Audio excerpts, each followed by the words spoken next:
All right, welcome back to Relay. We are here on Relay. This is so excited. This is the post New York City Marathon edition. Tommie Runz is in the house after having run New York City. Kofuzi is here and Peter Bromka as well after watching New York City in person. I can't wait to get the full download. I guess first we have to go over to Tommie. Tommie, where in the world are you right now? And what were your initial reactions to the weekend? Okay, I am in the world of Tommie Runz's basement, back in Michigan, safe and sound from the busy streets of New York. My first responses to the weekend was, as a whole, the weekend was amazing. New Balance treated my friends and I very, very well throughout the whole process. Got to do a really cool panel thing. It was just a really great time. Got to meet so many people. I feel like there's like almost no losing in this like game, kind of. You have a bad day maybe on race day or a good day. Either way, people love you and say hello and talk about how you affect their lives and stuff like that. I got so many people come up to me asking for pictures. One person was like, "Hey, Kofuzi, how are you?" And I'm like, "That's not me." No. But like people came up to me and said that they watched me on Relay or listened to me on Relay. Some people said they listened to my podcast. Some people are happy about PR Project being there. So it was just really great. All in all, like it was just a win-win-win all the way around.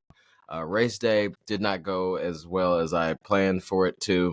But I think that that's kind of like the way it goes sometimes when you are running. And whether you're going out and trying to get like the craziest goal ever, or you're just trying to have some fun on a certain day, like it doesn't end up always going the way you plan for it to, no matter what you're doing. So I definitely went for it again, and I'm going to keep doing that because like I feel like that's the way that I want to do this for a while and see how it works out. And I saw Peter along the way somewhere. And Peter, like, it was like good to see you because it was like at the time when I don't know if I needed you to be there, but like some of the stuff you said, like, "Hey bro, just, find your breath, find the thing," and it was just cool. It was just good to see you, kind of run with you for a little bit.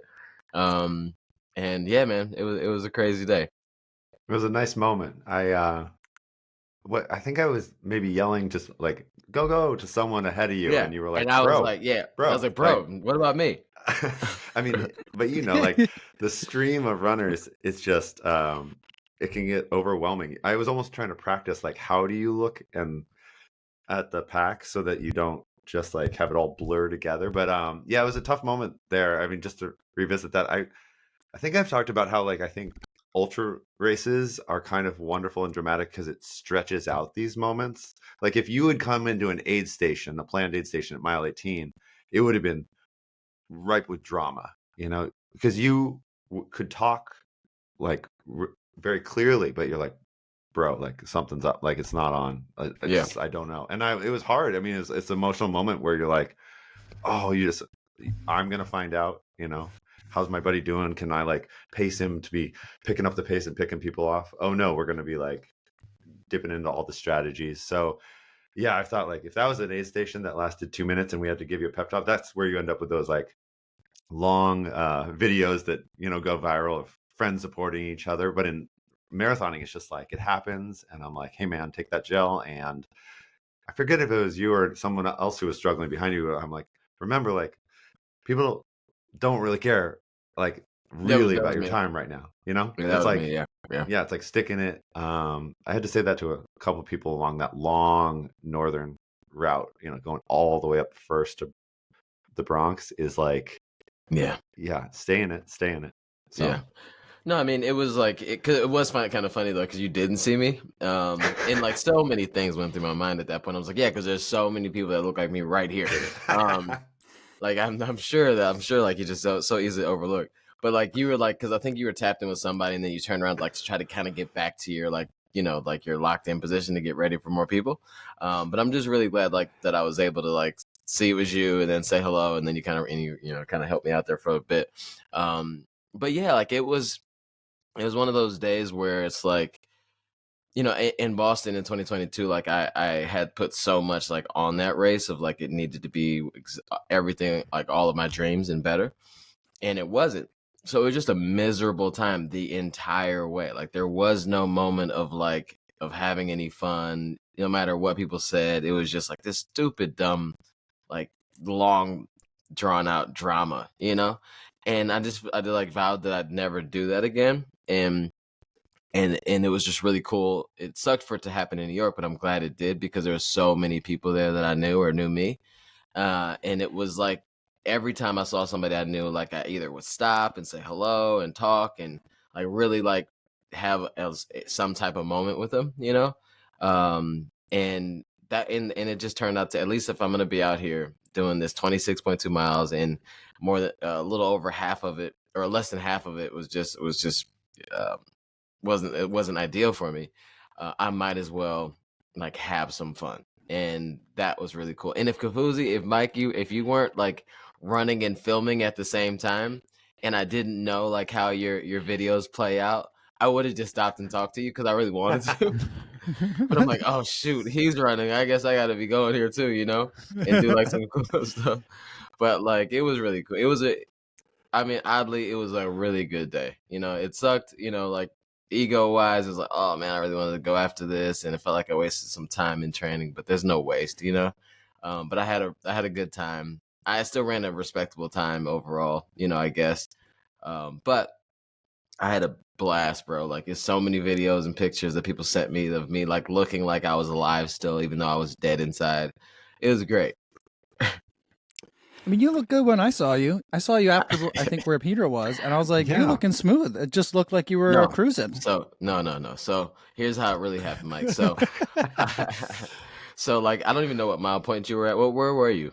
Right about mile 19, right before the bridge. Okay, right before that other dumb bridge. And so I saw Drew from Wear Testers. And I like literally like he was like cheering me on and like it looked like it was supposed to be a good video and you just, you know, pan past, you know.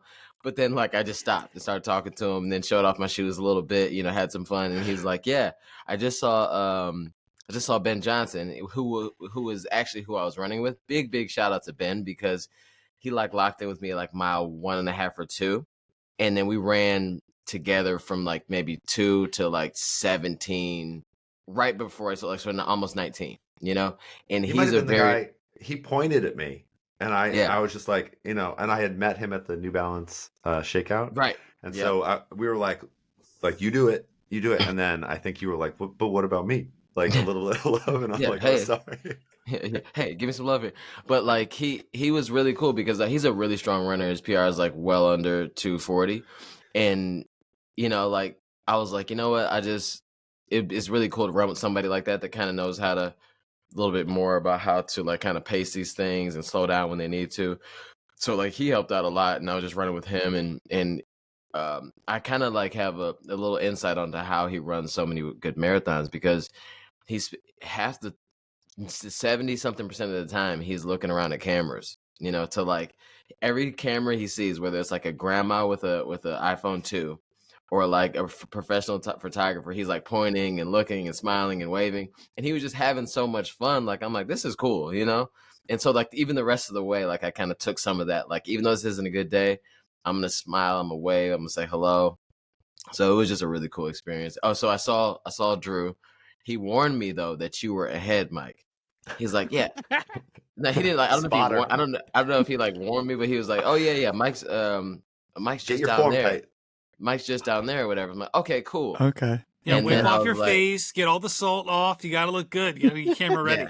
I literally said like there's a video like he sent me the video. I'm like literally saying he's like, yeah, Mike's up there, and I'm like, oh okay, well let me make sure that I'm running well when I see him, and that was it. So like I couldn't be caught on Mike Kofuzi on cam coming in. Kofuzi's Runners Weekend. You know, I can't be out here like that. You know. That's Well, amazing. mission accomplished for that. Yeah. Does this mean though that we're going to get a 2024 redemption tour again In New York. for you? Only if Yeah, only if there's t-shirts available. Yeah, I wanna still, know I that- still I like have- mine. I have the original T-shirt, you know, from the original redemption tour. I'd like to Yeah. get.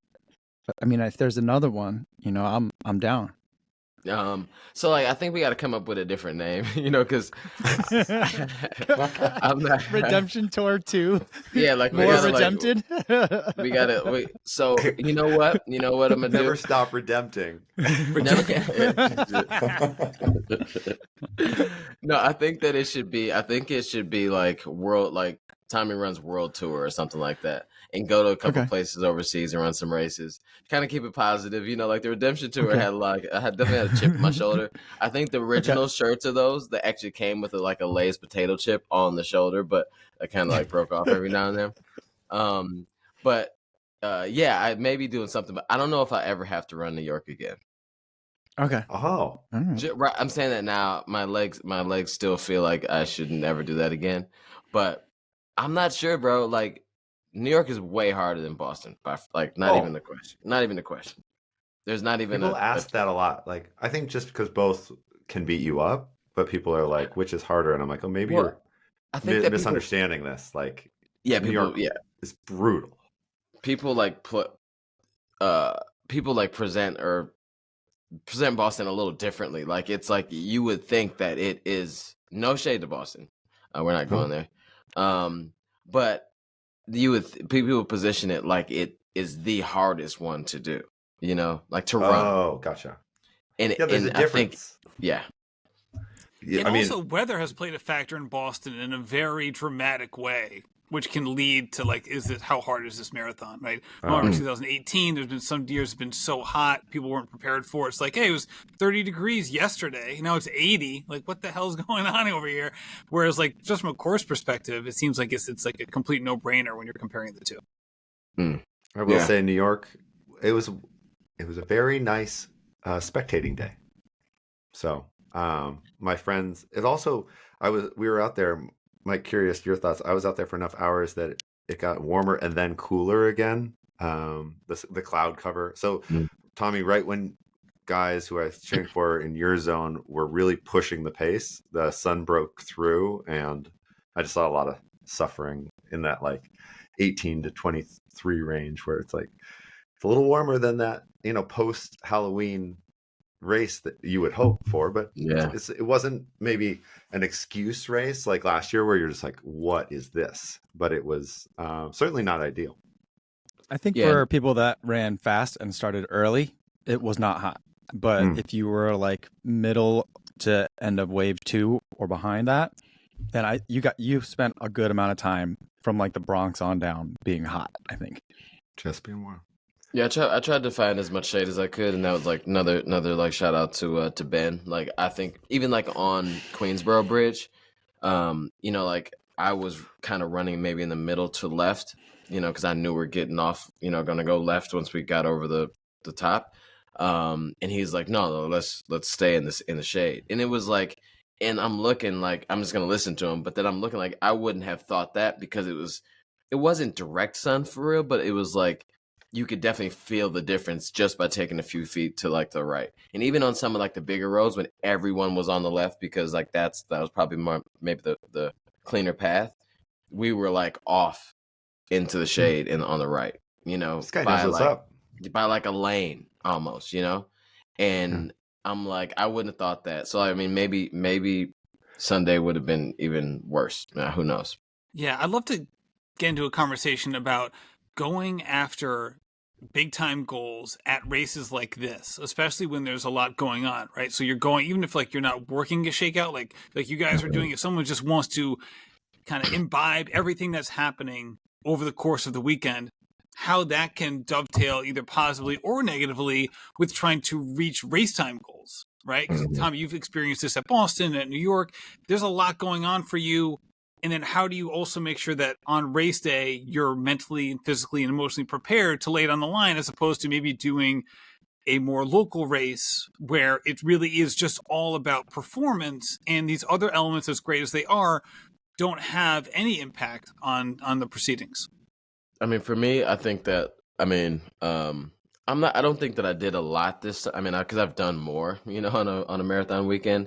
But I think that, New York's kind of a tough one to stay off your feet for. Like it's because it's not like a Boston is kind of like central. Like you can hit a couple even you can visit a couple shakeouts. Don't even have to run, and then you can see a couple pop-ups, and then also get your bib within a quarter of a mile.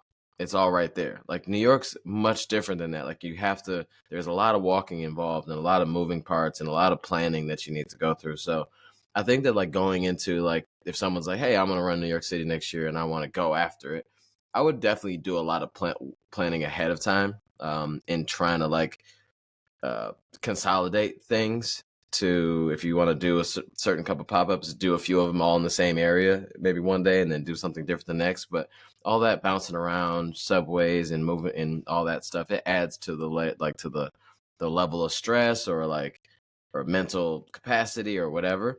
I'm not sure if it played a big role into like Sunday for me, but I guess who knows, you know what I mean? So I think if I was to go after it like in a destination race like this again, I probably would try my best to like have Friday be the day and that's it. Nothing Saturday, just to give yourself some time to like really pull back. I'm going to flip that to a positive, which is, as a fan, there's no better weekend. I just wore running clothes, running shoes, and I ran all over the city. They'd be like, someone would text me like, oh, I'm over at the expo. Not just I'm any running shoes, Peter. You had the best running shoes.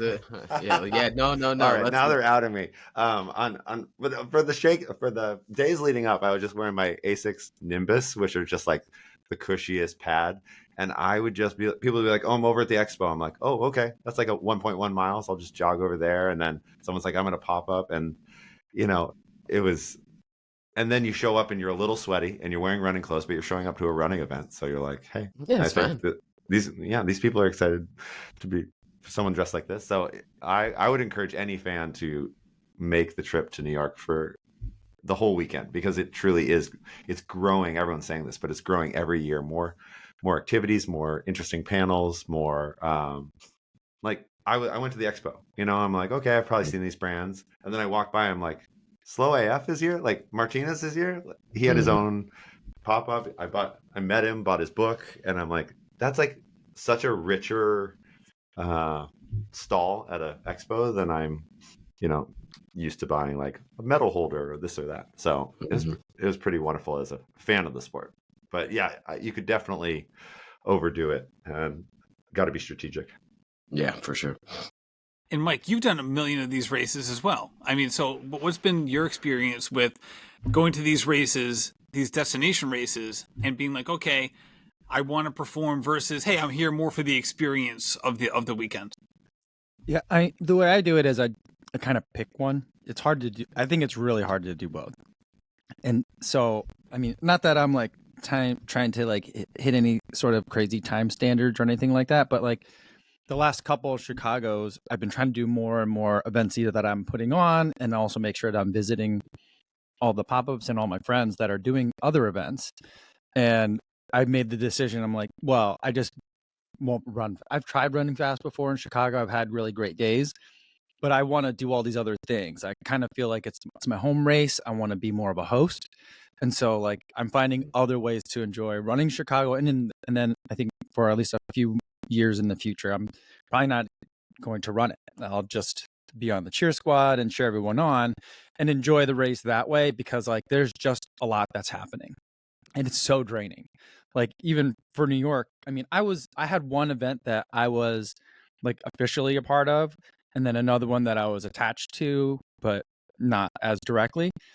And then I just went to all these other events because I wanted to see Pioneers. I wanted to see Tracksmith, Bandit. I went to those pop-ups. And then I went plugging, and I wanted to see the New York Roadrunners space. I wanted to see the Adidas space. So like that took all day of every day. Like I had one sit-down meal. The rest of the meals was like grabbing a burger or pizza and eating as I walked to somewhere else. And I was like Peter, where I was just wearing running clothes all day. And like I left at 7 and I got back at 10 at night, and like that was the day, and it was great. But I was exhausted when I got back. I can't imagine racing on that too. And just to call back to Peter, he was wearing the Alpha Flight 3s on race day. I just No, want to he say was that. trying to. Peter, Were you Peter really? was trying. Yeah. He was The black Alpha Phi 3s. They Yeah. almost looked like you couldn't tell at first in some of the pictures, but like there they were. So he was running next to Tommie in his black Alpha Phi 3s with his phone bouncing all around in his shorts, like the most casual guy around. Tommy's just sitting there like, all right, you got to man, bring a thanks. little firepower to cheer. Like I'm not. funny- I was like, can't mess around. The funny part was I saw you from a distance and I'm like, oh, that's definitely Peter. And I definitely looked at the shoes for a second, but I was just too trying to not to use too much energy. And then so after I'm like, oh, I got a picture. So I'm like, looking, I zoom in immediately like, oh, this son of a gun. He's just casually wearing the fastest shoes on the planet. Just and you thought you had a beat. You had the new version, New Balance, V4 Racer. Yeah, like no, Peter's out there. Just had continuing to rip it. Had to one up me. Couldn't even let me have this moment. But that's just fine. trying to fly under the radar. Just trying to fly. Under Sure. I love it. Even the colorway. I hadn't seen those in the wild yet. Oh man. I didn't know there was a black one. I didn't know there was either. I do some testing, so we're just I want to talk about one of the most intense conversations I had the entire weekend. No, can I say what I have to say about your black? Yeah. No, I know you're trying to get out of this. I know you're trying. He's trying to change the subject. We're trying to change the subject. Hold on 1 second though. First, I have seen those black ones before, but guess who I saw them on only? Other than this guy. Yes. Okay. You can move on now. Eli Kipchoge and Peter. Go ahead. Never Peter met him, Bromka. but he's my guy. I got invited by someone I know at New Balance to the Friday event that you were on the panel. It was really nice. Perfect timing. I walked in and pressed record, and Tommie was speaking into the microphone, and then got to see a bunch of friends that I'd met over the years, and also meet some people that I sort of interacted with online, including Megan Murray, the two Megans, and I said to Megan in what I thought would be a short, positive conversation, like, "Oh yeah, I've gotten to run in the Alpha Phi 3. I think you're gonna like it. I think it's a good shoe." And no joke, she pulled me in like a tractor beam, and it was like a religious conversion. She's like, "I love and I've known this, Mike, because I've listened to your interviews with her. She goes, "I love the 1. I hate the 2. Hate the 2. How am I gonna like the 3?" And it was, I like, when you go like, ha ha ha. Oh wow, she's not laughing. I was like, No. well, and I just start to pedal, and I'm like, well, we all hit the ground differently. I think it's a much more approachable shoe. You're not saying any of the words she wants to hear. No, that's not what she wants I'm to coming hear. to CIM. I might be able to get a pair. It's all gas, no brakes from will. And I gave her everything I could, and I was like, and she was looking at me, and I at some point just said, "This feels like a religious discussion where the nuances might seem insignificant from afar, but once you get close to it, people are very passionate, and I'm just going to encourage you to try them." And I just kind of backed away. You're like the worst evangelist ever. They're looking for you spoke to God. Tell me about him. You're like, well, you know what? It was an interesting conversation. Yeah, a lot of context. I can't quite get into the whole thing. They're like, no, she just wants to know, is there magic in this shoe? No, but mean, honestly though, I know that she loves she always races in the Alpha 1s if she can, and gets a new, tries to get a new one every time. I have not yet to run in the Alpha 2 ever. I didn't. I liked the Alpha 1 enough, but I didn't think that it was I wasn't a Vaporfly guy. So I'm interested to see though what the old Air Kips feel like too. Yeah, they're bouncy. They'll be fun. One other thing about Megan that was amazing was I ran into a guy I used to work with at Nike, and it's kind of loud, and so I'm like, "Hey," I won't say his name, "Megan, this is a friend from Nike. He used to be at Nike." I turn and I'm talking to someone, and apparently their conversation went like this. He's like, "Oh yeah, Peter and I are best friends from back in the day." And he's like, "How do you know him?" And Megan's like, "Oh, we've never met in person, but I listened to his podcast." And he goes, "He has a podcast?" And she just couldn't stop dying. She was almost falling over laughing. She's like, look at you guys. You're such close friends, and he doesn't Yeah, even such know. close And I'm friends. like, I was like, well, it's like, Megan, you're making a statement about the state of male friendship. We can be close. He just doesn't know. Just never knows anything about me. Peter works in marketing as a profession, and his best friends don't even know he has a podcast. He's really taking his work home with him. Really you're taking it seriously. really nailing it. So thanks for bringing up that panel, though. Did you know that it ended up in People magazine? Well, maybe not the hard copy, but on the website. It was on People magazine website. Well, I saw only because you reshared and it looked like a great spread. Yeah. I mean, it didn't say anything about me other than my name and the fact that I was a Detroit-based content creator. But that's fine. I'll take that for sure. We'll take it. Yeah. That's awesome. Yeah, congrats. I mean, it was cool to see different people up there, and I had a hilarious conversation with Laura Green waiting in line to get into the Bandit shop. She is such a kind person that she was waiting in line to get into Bandit, and then someone came out from the team. Like, what are you doing? What are you doing out here? Like, we've been waiting for you. She's like, well, I don't want to cut these nice people. And Laura, being hilarious, was like, we were discussing how some pros have a lot to say about their races, and some pros, there's just not a lot to say. And Laura, in her animated way, goes, enter influencers. That's why I'm here. And then, she was bopping around, like, documenting everything. So it was awesome to meet people who I had, who I'd only interacted with online, including, told you guys I'd tell you this, I was jogging the course on the side behind the fans, and it was close to 4 p.m. and I'm going through Central Park, and I just run up on our friend Erin Azar, and I'm like, what's up, Erin? We've never met in person. And she's like, oh, hey. And so we're chatting, and then I turn, and we know, if you follow Erin, you know who at these events is going to be standing next to her. So this woman goes, hi, I'm Regan. And I'm like, oh, Regan, I know who you are. And she was great. I kind of embarrassed her, like, a little bit. I got, like, she's like, it's not about me. And I'm like, well, you stand right next to a very hilarious person all the time, so, like, we're going to know who you are. So a lot of fun out there.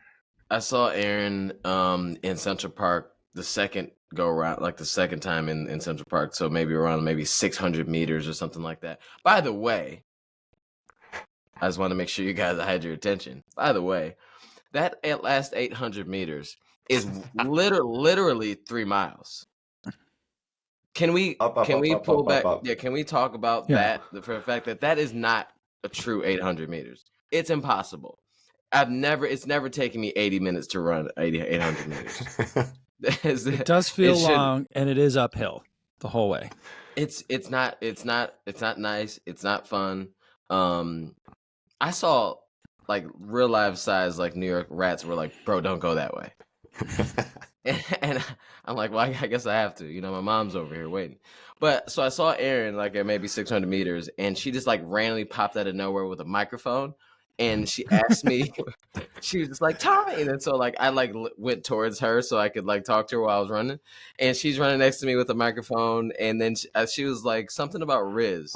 And I'm not as, like, hip as people may think that I am or whatever. So I'm like, what? And then she was like, charisma. I'm like, oh. And then she's like, what's it like to have so much Riz, I think. And then I may have said, sometimes it can be pretty heavy. Sometimes it's a burden, it's hard to carry around so much of it.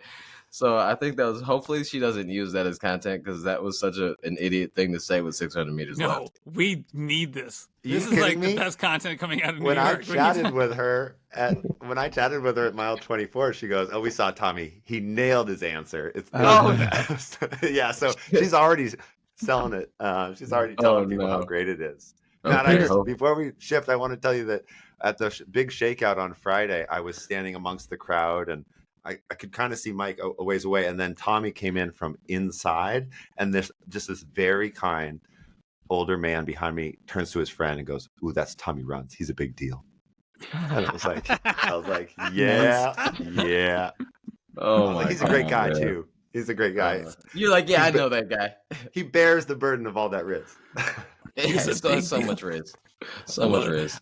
Mike, one thing I wanted to ask you, because I think I'm almost 100% sure that you were there, because we talked about it beforehand, was Ali Feller's show with Ellie Kemper. And it was like, I've seen the videos and the pictures and following along on social media the whole time. I'd love to get a firsthand account of how that was. You know, everyone who listens to this probably listens to Allie's show as well, and wishing her the best at all times.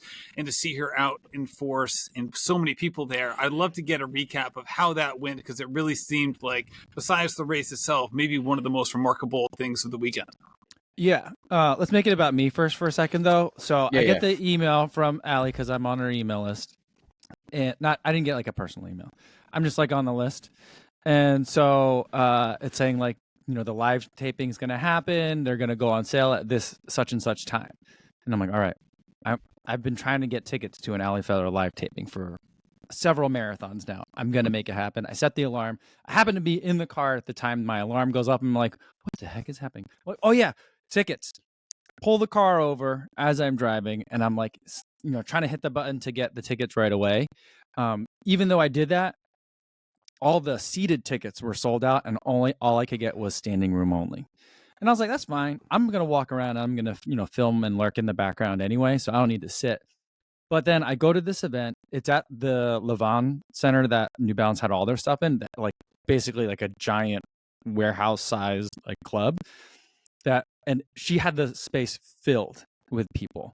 And the people that got the seated tickets, they all got to wear a special like Go Alley t-shirt, all these red t-shirts.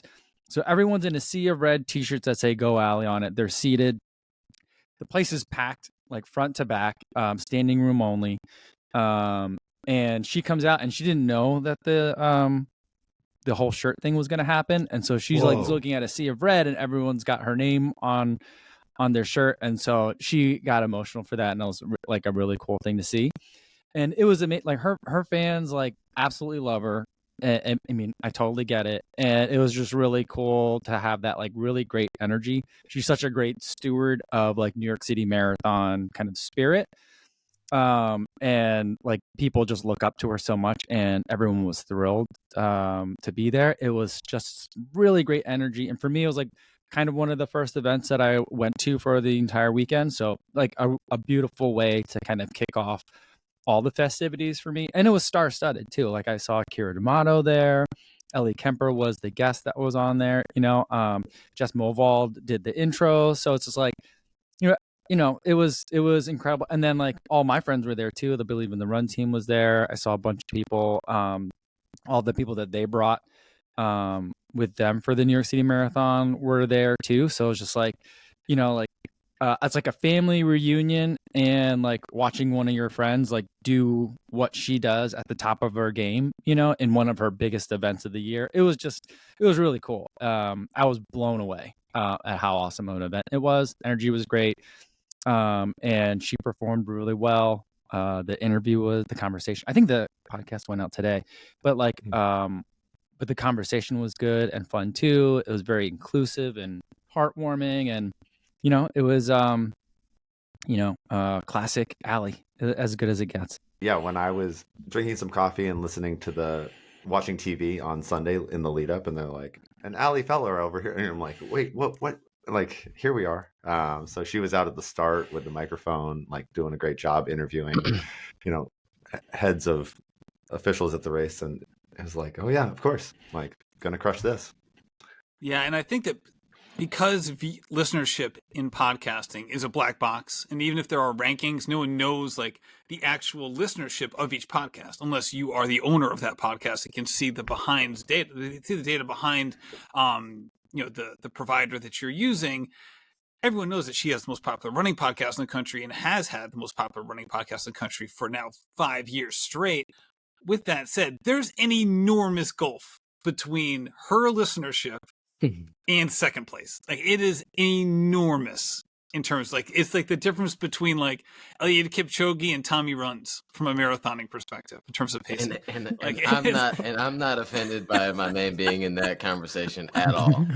So when you see like, oh, she's on ESPN now, and she's doing all this stuff, it can seem like, Peter, you said, it seems like a surprise at first, because the podcasting experience from a listenership, it feels like, hey, Allie feels like a close friend.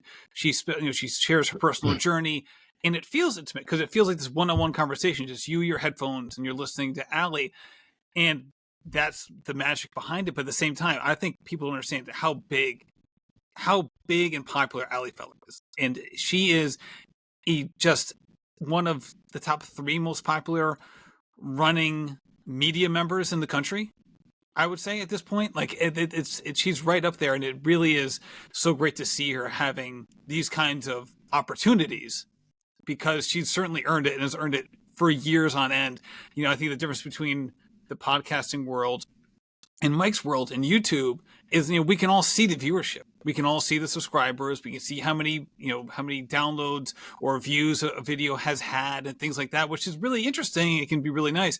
Whereas with Ali, again, she's light years ahead of everybody else. It's not even close. So the fact that she gets this opportunity, it's 100% earned. It should have probably happened years ago. And it's just so great to see, because again, there's no one on her level with this stuff. And I mean, I'd like to add to that too. I think that some of the thing is that kind of makes it not surprising, but you just have to kind of remind yourself of like who she is and what she's been doing. It's like, cause she's so nice, you know, and then she's just so like you said, approachable, like a friend, you know, but then she's just so good at what she does. But then also because she's so nice and because she's so likable, it doesn't seem like that whole, like if you had to imagine who you think someone that has risen to where she is, like you think she'd be different. You know, you think that she'd be maybe harder to work with or not as cool to be around. But I think that's part of like why she's, you know, risen so high, is because of like the genuine, like kind and ambitious person that she is, you know, because like and when I had her on my show, I was kind of like surprised too, like, I mean, she's really ambitious and she wants to continue to do the things she's doing, and I feel like a lot of it is because she wants to like spread that joy and that energy that I don't think that a lot of running podcasts before her and around that time were really doing. So I think people feel very welcome and loved like in that whole space.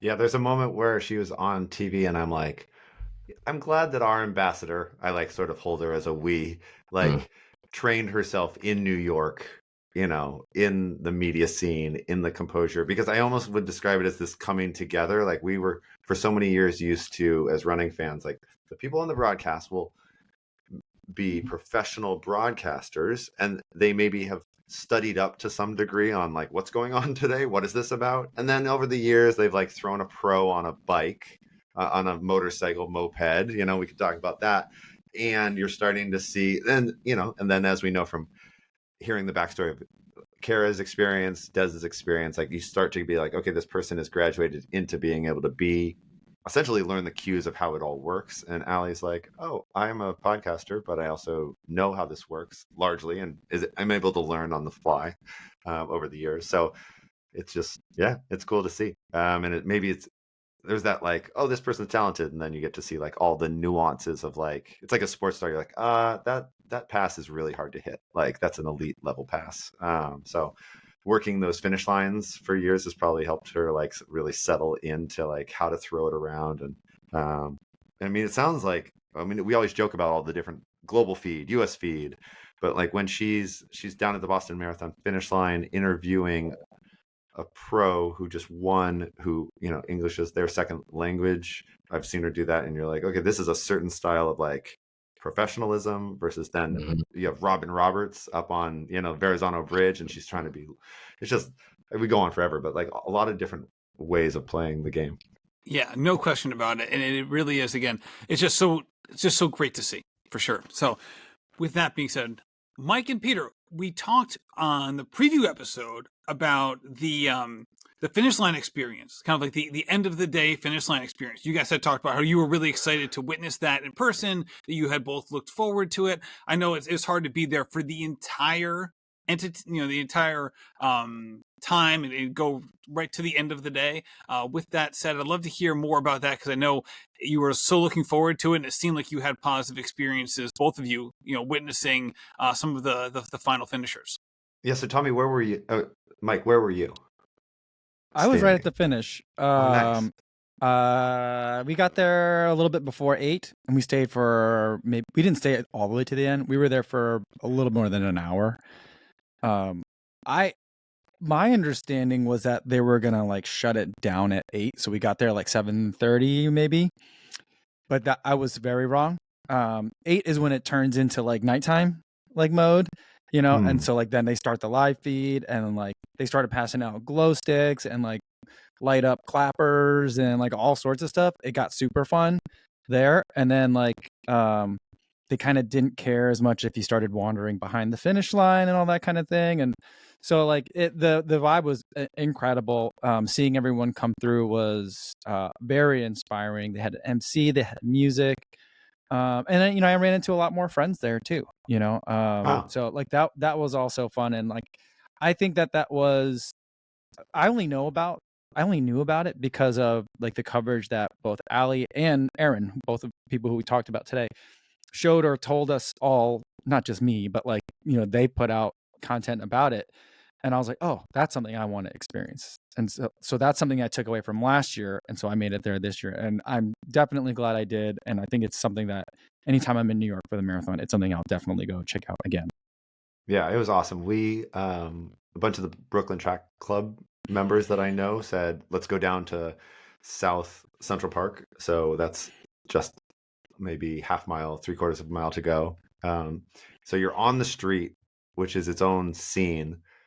I will say, like, I think that there are still a lot of fans out there for the early afternoon into the evening. Like I was walking around 4 or 5 o'clock. So some of those people could be running, depending when they start, 4, 5, 6 hours. But yeah, once the sun had set and I went into a friend's hotel room just to kick my feet up and try to rest for a second, and we came back at 7, and it was just like a party. And we kind of look around at the cops and are like, we're gonna climb through the fence and get onto, like, there is not a human, flow of people. There's like one at a time. So then we moved into the street. I posted some of these on my Instagram stories, and like I was feeling so old. I'm like, thank God, like these portable speakers are loud now, because there was nothing else around aside from like one of our Beats pills that was just bumping from the guys who were from Brooklyn Track Club. And yeah, they have a lot of confetti cannons. I mean, such beautiful New York. They brought a whole, like, I don't know, 2-3 dozen confetti cannons for this 7 to 8 p.m. hour. And within the 90 minutes we were there, we shot them all off. People are going crazy, really appreciating it. And the street sweepers came through and cleaned it all up. So you turn around, you're like, who would have even known we were here? But sure enough, I mean, you think when they're breaking down the barriers, we're probably done. Nope, here come some people with bibs. Like when the street sweepers come, we're probably done. Nope, they come. And what was kind of cool, I noticed, everyone who's there who has family member in town to cheer, like, will come out on course, family's out on course, and they'll meet you at the finish. But if you're coming in at 8 p.m., there was a lot of people walking with their family. There was a lot of people like leaning on their family member because like stuff's starting to lock up and they're like looking for that, physical support. So it was fun. We made cheer tunnels like that they ran through. And I would say some of the people some people were very into it, like extremely hyped and dancing around, giving us hugs. And some people, I think we were almost breaking them from the bubble of like dark solitude that they were in, because they had been going alone in the darkness for a while. So they were almost like, I don't know if they're embarrassed, but they're like, whoa, oh, okay. Like, you guys are at a very different level than we're at. And it's like you're saying, Tommie, it's at the Central Park South area. It's still unclear how much, it looks like you have a long way to go. When you were saying how long the finish was, I was thinking about how Boston is like that really long straight finish, and yeah, New York bends and turns, and you're just like, so these people were not, I think they've been having people say you're almost there for about 3 hours. And it's like, that's so brutal. That's so brutal. If one thing I have to say about marathon running in the crowds and such, if you could just never say you're almost there, it's just not a thing that you got to say. You know what I mean? I think somebody yelled out on the course, all right, let's go 10.5. And I'm like, I looked down at my watch, and it was like, number one, my watch said like 10.7. So I'm like, oh, there goes the day. I'm already overrunning the course, Mm-hmm. It was ridiculous. I did say, I tried to do this on Fifth Avenue. I tried to like break it down. I was at 23 and a half, and I was saying, like, you're almost to the top of this godforsaken hill. Because people, if you want to see inside of people's souls, just go midway up Fifth Ave, and they're just like, this is awful. I mean, if there's any piece of advice I could impart to the next 2024 New York City Marathon runners, it's take Fifth Avenue super seriously, because it was tough. At mile 23.5, no one's casually experiencing mile 23.5. Right? You're in some sort of way, whether you're having the best day of your life, the worst day, or like somewhere in between. Like, I feel like at that point, your feelings about the experience are pretty much baked in. Right? There's not going to be a whole lot that's going to really change at that point, unless like you get like run over by a Grubhub driver or something along the course. And honestly, if a Grubhub driver ran me over at 23.5, that would have made the day so much better. So I think that like at 23.5, I think you're already, I don't think whether you're having the time of your life or the worst day of your life, I think everyone at that point is feeling the exact same thing. If I could just make it through this, I'll never do it again. I won't lie, I won't steal. And like, you're like promising all these things that you'll probably do right after you finish the marathon. But at one point though, like going through like certain of the neighborhoods where people were cutting through, I actually was like, I could probably flop and make it look like someone tripped me, and then I could just call it a day.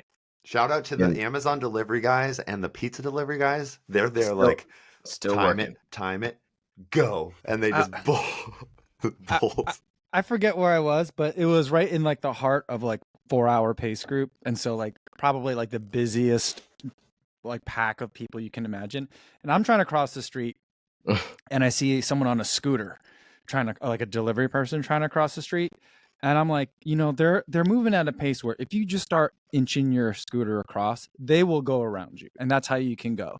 And she's like, for real? I'm like, watch. And I just start walking across the street and I'm not cutting anyone off. No one's like, hey, we're running here.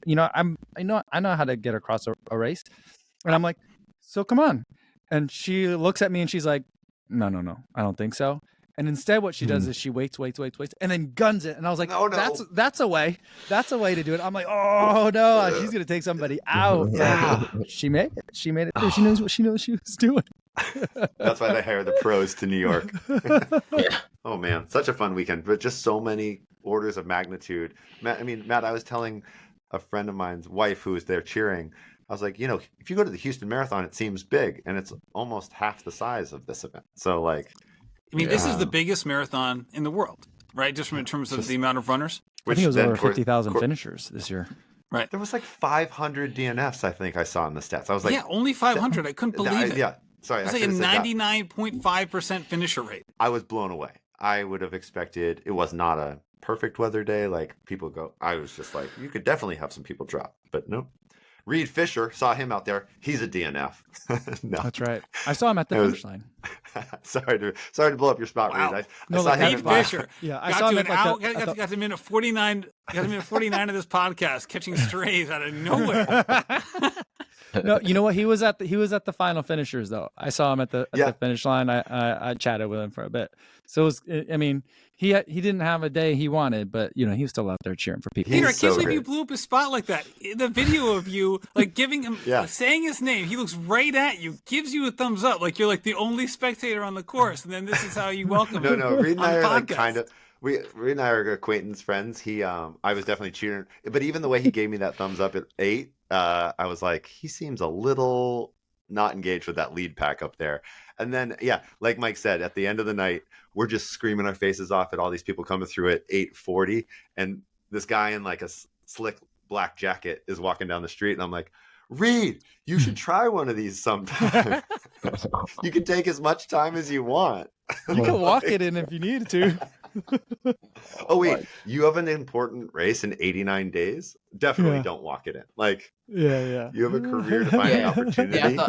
I thought about that. I thought about that though, like, because there was like many times where I was just like, you know what, like no one would care if I just DNF this. But then afterwards, you like hear about like pros dropping, and I'm like thinking like, why don't they just finish? But it's just such a different world for them. Like it makes more sense for them to like, this isn't the day I want to have.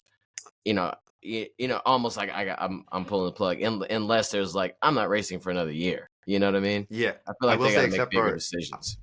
the New York City contracts are, from what I've heard, are drawn up in such a way that like Finish. getting to halfway, getting to the finish, and then finishing within a time band means some real money. So it's like you have to really be clear-eyed about your goals.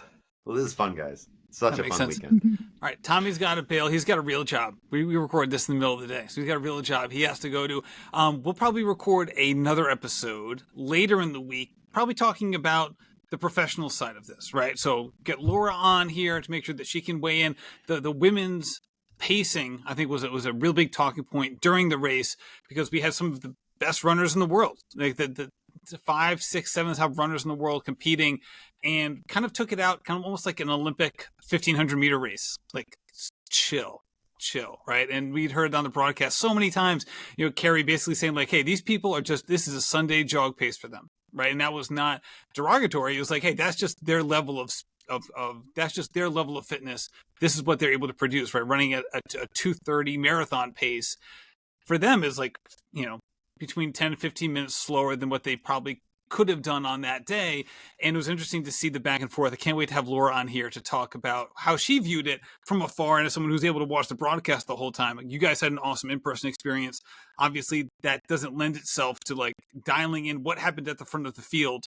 But Laura was able to watch it, and I can't wait to get her views on that. With that said, is there anything about the top of the field, Mike and Peter, that you would want to bring up or discuss or talk through that you either were able to see firsthand or kind of caught up with after the fact?